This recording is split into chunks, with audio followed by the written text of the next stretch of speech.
రోడ్లు కానివ్వండి, పైప్ లైన్లు కానివ్వండి, ఇవి వైఫల్యాలు, ఇవి మైనస్లు అయ్యే అవకాశం ఉంది అనేది. బట్ నిజంగా యాక్చువల్గా ఢిల్లీ ప్రజలు ఏం కోరుకుంటున్నారు, ఎంతవరకు ప్రభావం చూపిస్తున్నాయి? సో మీ దగ్గర నుంచి చూసినప్పుడు ఎవరైతే మధ్యతరగతి 40% బిలో వాళ్ళకు ఎవడు అవినీతిలో పోయిండు, ఎవడు అనేది వాళ్ళకి సంబంధం లేదు.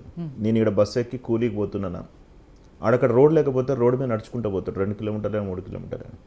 నాకు 2500 మంత్లీ వస్తున్నాయా లేదా, అక్కడ పోతే నాకు జ్వరం వస్తే గోళీ ఇస్తున్నారా లేదా, అక్కడ వరకే చూసారు తప్ప ప్రజలు ఈయన జైలుకి పోయిండు, మనం కేజ్రీవాల్ని అరెస్ట్ చేసిరనే ఫీలింగ్ వాళ్ళకి లేదు అసలు. సేమ్ టైంలో మా ఊరు అవినీతి చేసిరనే ఫీలింగ్ కూడా లేదు, పెద్దగా పట్టించుకోలేదు రెండు విషయాల్ని. ఫస్ట్ ఆఫ్ ఆల్ ఏంటంటే Kejriwal is himself A political strategist. ఆయన ఒక బ్యూరోక్రాట్ నుంచి వచ్చిండు కాబట్టి బీజేపీ పార్టీని మనము బీజేపీ చరిత్రలో కేజ్రీవాల్ ఎదుర్కొన్నట్టుగా ఎవరు ఎదుర్కోలేదు. ఎందుకంటే బీజేపీ వాళ్ళు జై శ్రీరామ్ అని అనుకోండి, ఈయన జై హనుమాన్ అంటాడు హిందుత్వం మీద. ప్రయాగకు ఒక 200 బస్సులు, అయోధ్యకు ఒక 200 బస్సులు పెట్టిండు. దగ్గర నుంచి చూస్తే అయోధ్యలో బీజేపీ ఎందుకు ఓడిపోయింది అనేదాన్ని ఇంటింటికి ప్రచారం చేసినాం. అయోధ్య ఎంపీ స్థానం ఏదైతే ఉందో బీజేపీ ఎందుకు పోయింది అంటే అక్కడ ఉన్న షాపులు తీసేసారు, ఆ షాపుల వల్ల మొత్తం అందరూ రోడ్డు మీద పడ్డారు. ఆ ఫోటోలను తీసుకొచ్చి డిజిటల్ ప్రింట్లో చూపెట్టిన అంత మైక్రో లెవెల్ క్యాంపెయినింగ్ చేసిన వ్యక్తి కేజ్రీవాల్.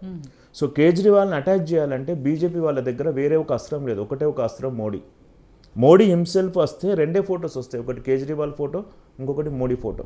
అంతే తప్ప అక్కడ ఇన్ని సంవత్సరాల చరిత్రలో 23-28 సంవత్సరాల చరిత్రలో సుష్మా స్వరాజ్ గారి తర్వాత ఎంపీ గెలిచిన తర్వాత ఇప్పటి వరకు ఒక లీడర్ని తయారు చేసుకోలేకపోయారు.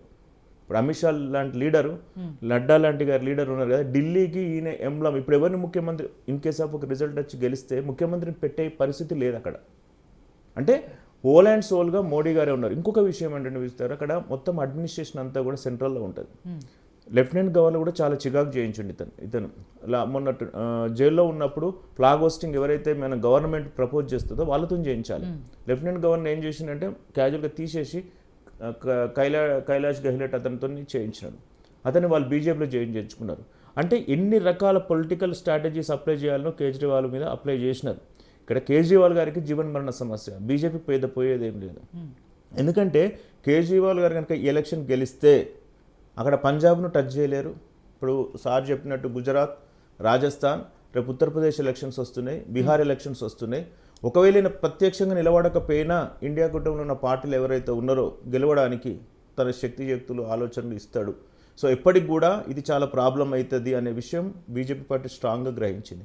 అందుకోసం ఎన్ని రకాల అస్త్రాలు ప్రయోగించాలనో అన్ని రకాల అస్త్రాలు కేజ్రీవాల్ మీద ప్రయోగం చేసినారు. అయినప్పటికీ కూడా నేను స్టిల్ ఇప్పుడు ఏదైతే అవినీతి అంటున్నారో 17 నెలలు 1000 కోట్లు 1,00,000 కోట్లు అవినీతి చేసిన ముఖ్యమంత్రులు మన భారతదేశంలో ఉన్నారు. సరే లిక్కర్ కేసు అయిందా, తర్వాత ఏదైందా అనేది అనవసరం. కానీ సంక్షేమ పథకాలు గవర్నెన్స్ అమలు చేసేట్లో ఉన్నటువంటి పథకాలలో కేజ్రీవాల్ ఈజ్ ద బెస్ట్. అంటే పోయేటిదైనా సక్రమంగా పోయేటువంటిది, అంటే ఉన్న 4 పథకాలైనా అర్హులకు. ఇప్పుడు మన దగ్గర రేషన్ బియ్యం తీసుకుంటారు, 60 లక్షల తెల్ల రేషన్ కార్డులు ఉంటారు, కార్లలో పోయి తీసుకుంటారు రైతు బంధు. కానీ అక్కడ అట్లా ఉండదు సిస్టమ్. ఎట్లుంటుంది అంటే ఎవరు నిజంగా అర్హులో వాళ్ళకే పోతుంది, ఇక మిగతా వాళ్ళు తీసుకుంటా. కానీ ఫస్ట్ ఆఫ్ ఆల్ ఏంటంటే సంక్షేమ పథకాలు గవర్నెన్స్ అనేది బాగుంది, వాళ్ళకి తెలుసు. అయితే ఇక్కడ 3 సార్లు అంటున్నారు కదా, 2 సార్లనే మధ్యలో వీళ్ళు గవర్నమెంట్ కూలగొట్టినారు కాబట్టి 2 దఫాలనే ఉన్నారు. ఇంకొకటి చూస్తే గారు ఇది డైనమిక్ పాలిటిక్స్. మీ మీద ఎంత వ్యతిరేకత ఉన్నా ఇప్పుడు రేపు మీరు ఎలక్షన్ నిలబడ్డారు అనుకోండి, మేము గెలిపించడానికి అవకాశాలు ఉంటాయి, చాలా స్ట్రాటజీస్ ఉంటాయి. ఇది ప్రజలు ఎన్నుకుంటే ప్రజలు గెలిపిస్తే అనేటువంటిది లేదు. మీకు ఆపోజిట్ మీరు ఒక కులం ఉంటే మీ కులంలో ఇంకొక 2 నిలబెట్టచ్చు, మీకు డబ్బులు సహకారం అందించవచ్చు, ఇంకోళ్ళ క్యారెక్టర్ని బ్యాడ్ చేయొచ్చు. అంటే ఇప్పుడున్నటువంటి ఎలక్షన్స్ అనేటువంటివి అర్థమెటిక్స్, మ్యాథమెటిక్స్, కెమిస్ట్రీ తప్ప ఇది ప్రజలు మనకు ఓటు వేసి గంపగుత్తగా మిమ్మల్ని ఎన్నుకుంటారు అనేది ఉండదు. ఒక వేవ్, ఒక సిస్టమ్, ఒక పొలిటికల్ సిస్టమ్ మీదనే డిపెండ్ అయి ఉంటుంది. కాబట్టి మనం సింపుల్ ఎగ్జాంపుల్ హర్యానా తీసుకుంటే, హర్యానాలో ఎంత వ్యతిరేకత వచ్చిందంటే జాటు ఉద్యమాలు, రైతు ఉద్యమాలు జరిగినప్పటికి కూడా బీజేపీ దాన్ని కాపాడుకుందా లేదా? 99% ఏజెన్సీలు ఏమన్నారంటే చిత్తుగోడిపోతుందని ఇచ్చినారు. కానీ బీజేపీ ప్రభుత్వం ఎందుకు? అక్కడ వాళ్ళు ఉపయోగించిన స్ట్రాటజీస్ అట్లా ఉన్నాయి. కాబట్టి చిన్న రాష్ట్రాలలో గవర్నెన్స్ ఎట్లున్నా కానీ పొలిటికల్ స్ట్రాటజీస్ అప్రోచెస్ మీదనే ఉంటుంది. ఈరోజు మోడీ గారు ప్రయాగకు పోయినారు, ఎలక్షన్స్ రోజు మునిగినారు, అది పబ్లిసిటీ చాలా అయింది. మీకు తెలియదు. అది కూడా హిందుత్వ ఇంపాక్ట్ ఉంటుంది, ఎవరు ఒప్పుకున్నా ఒప్పుకోకపోయినా.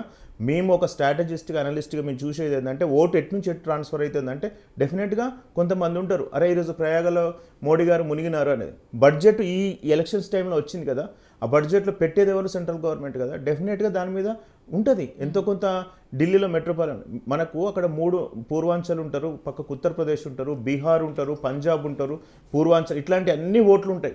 ఆడ 3 కోట్ల మనుషులల్లా నీకు ఓటర్ని దొరకవటే కష్టం. మేము చేసినప్పుడు బాబా అసలు లాస్ట్కి అడిగినాం నీకు ఓటు ఉందా అంటే ఓటు లేదు అంటాడు. వాడు అంతే చెప్పిన తర్వాత వాడు ఎక్కడి నుంచో వస్తాడు. సంక్షేమ పథకాలు అయితే వస్తాయి, అక్కడ ఉన్న పరిస్థితుల్లో ఇవంతోనే చెప్పించుకొని వస్తాయి. కాబట్టి చాలా వేరియేషన్స్ ఉన్నాయి. మేము చెప్పుకున్నట్టు ఉన్నట్టయితే ఇప్పుడు ఎవరైతే మీరు ఇచ్చింది కదా, మీరు చూడండి ఇప్పుడు ఎగ్జిట్ పోల్స్ 5 డిఫరెన్సెస్ ఇచ్చారు. 32, 37 ఒకటట, 37, 40 ఒకటట. అంటే నువ్వు ఎవరికి ఇస్తున్నావు? What is your stand? ఇప్పుడు మీరు ఇవ్వండి 50 నుంచి 60 ఇవ్వండి, దట్ షుడ్ బి ఫైన్. ఏది కరెక్ట్గా అంటే 3, 4 డిఫరెన్సెస్తోనే ఒక రేంజ్ ఇవ్వండి. అంతేగాక 30 నుంచి 37 ఆమ్ ఆద్మీ, 35 నుంచి 40 అంటే ఏది వస్తే నేను అది గ్రేట్ అని చెప్పుకున్నందుకు ఉంది సిస్టమ్. అది కాదు ఎగ్జిట్ పోల్స్ అంటే. Exit polls is a real time ground report ఇవ్వాలి.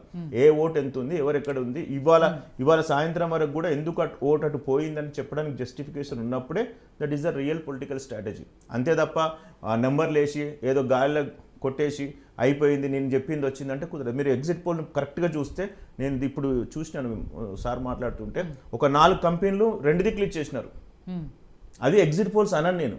మీరు ఎవరు గవర్నమెంట్ వస్తుంది అనేది 36 అధికార మార్కు మీకు 35-41కి 35-41కి ఇచ్చేస్తే ఇద్దరు గెలుస్తున్నారని చెప్పడమే.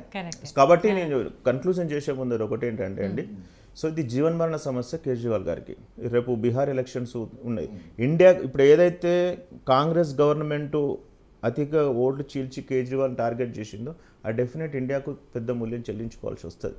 ఎందుకోసం అంటే వాళ్ళ కూటమిలో ఒక వ్యక్తి చాలామంది సభ్యులు ఒకరిని ఓడగొట్టడానికి గెలిపిద్దామని ప్రయత్నం చేస్తే కాంగ్రెస్ వాళ్ళు ఓడగొట్టాలని ప్రయత్నం చేసింది అనుకోండి. ఒకవేళ ఇన్ కేసు ఆఫ్ ఓట్లు జీర్చి 15% వచ్చినాయి అనుకోండి, ముస్లిం ఎస్సీ వాళ్ళని సాంప్రదాయక ఓటు వాళ్ళు వీళ్ళు తీసుకున్నారు అనుకోండి, పడ్డాయి అనుకోండి, డెఫినెట్గా that should be a very big minus to the India కూటమి. మళ్ళీ లుకలుకలు స్టార్ట్ అయిపోతాయి. ఎందుకంటే మన దాంట్లో మన ప్లేయర్ ఒకరు వేయండి అనుకోండి, చాలా ప్రాబ్లం అవుతుంది. సో వాళ్ళు కరెక్ట్ స్టాండ్ తీసుకోవాల్సి ఉండే. ఇదే స్టాండ్ ఇక్కడ వీళ్ళు మిస్ చేసినారు. ఇక్కడ హర్యానాలో ఎవరు ఆమ్ ఆద్మీ వాళ్ళు పొత్తులో 10 సీట్లు 7 సీట్లు అడిగినారు. అక్కడ 3-4 తీసుకునేది ఉంటే ఇలా ఫలితం చేంజ్ అయ్యేది. ఎందుకంటే ఆమ్ ఆద్మీ పార్టీ హర్యానాలో చీల్చిన ఓట్ల % 6. ఆ 6% ఉండే అంటే కాంగ్రెస్ ఈజీగా బయటపడేది. సో ద సేమ్ స్ట్రాటజీ అక్కడ ఫెయిల్ అయింది. నాకు తెలిస్తే అంటే కాదనుకుంటున్నా, ఒకవేళ జరిగితే ఒకవేళ కాంగ్రెస్ కీ ప్లేయర్ అయింది అనుకోండి, దానికి ఏదైతే హర్యానాకు సేమ్ ఇది ఇక్కడ రివర్స్ అవుతుంది. ఏది ఆమ్ ఆద్మీ ఆప్కు. సో ఇది కాంట్రవర్సీ. డెఫినెట్గా ఖచ్చితంగా నాకు ఇప్పుడున్నంత వరకు కూడా ఓట్ల బాక్స్ తీసే వరకు కూడా తెలియదు. ఎందుకంటే ఒకటే వండి 9 మొత్తం 12 ఎస్సీ సీట్లు ఉంటాయండి. 12 ఎస్సీ సీట్లలో maximum Aam Aadmi party start అయ్యి అందులో గెలిచేటువంటి సీట్లు 7 ఉంటాయి, ఎవరు చెప్పినా చెప్పకపోయినా. ఆ 7తో కౌంట్ స్టార్ట్ అవుతుంది. తర్వాత ఒక 3-4 ముస్లిం మైనార్టీ ఉంటాయి, ఒక 3 అంటే 10. అంటే ఆమ్ ఆద్మీ పార్టీ బాస్కెట్లో 10 ఉన్నాయి. ఆ రిమైనింగ్ ఏవైతే 60 ఉన్నదో అందులో 60లో ఫైట్ చేయాలి కంపల్సరీ ఇద్దరు. దాంట్లో కొన్ని 7 మంత్రులు ఉన్నారు, ఆతిషి ఓడిపోదు, తర్వాత మనీష్ సిసోడియా ఓడిపోడు, ఇట్లాంటి వాళ్ళు ఒక 10 మంది ఉన్నారు. అంటే నేను చెప్పేది ఏంటంటే 20-25 దగ్గర దాకా వస్తుంది. పోయినసారి వాళ్ళు 50,000 మెజార్టీతోనే 30,000 మెజార్టీతో గెలిచిన ప్లేసెస్ ఒక 27 ఉన్నాయి నా రిపోర్ట్లో ఉంటుంది. ఆ 27లో మెజార్టీ తగ్గొచ్చు, 5,000 3,000 తగ్గొచ్చు. బట్ నెక్ టు నెక్ వచ్చినప్పుడు ఎవరికి వచ్చినా 45 అయితే క్రాస్ కదండి, 45 నెవర్ క్రాస్. ఒకవేళ 45 క్రాస్ అయిందంటే కాంగ్రెస్ పర్సంటేజ్ 15% దాటితేనే బీజేపీకి ఒక 50 సీట్లు వస్తాయి, లేకపోతే రావు. 45 అనే మార్కు బీజేపీకి రాదు. 42-45 వస్తే వీళ్ళ కాంగ్రెస్ యొక్క ఏదైతే ఓట్ ట్రాన్స్ఫర్ అయినట్టు. మీరు ఓట్ షేరింగ్ కూడా అంటారు కదా, ఓట్ షేరింగ్ కూడా చూడండి. Aam Aadmi party vote sharing Aam Aadmi పార్టీకే ఉంటుంది.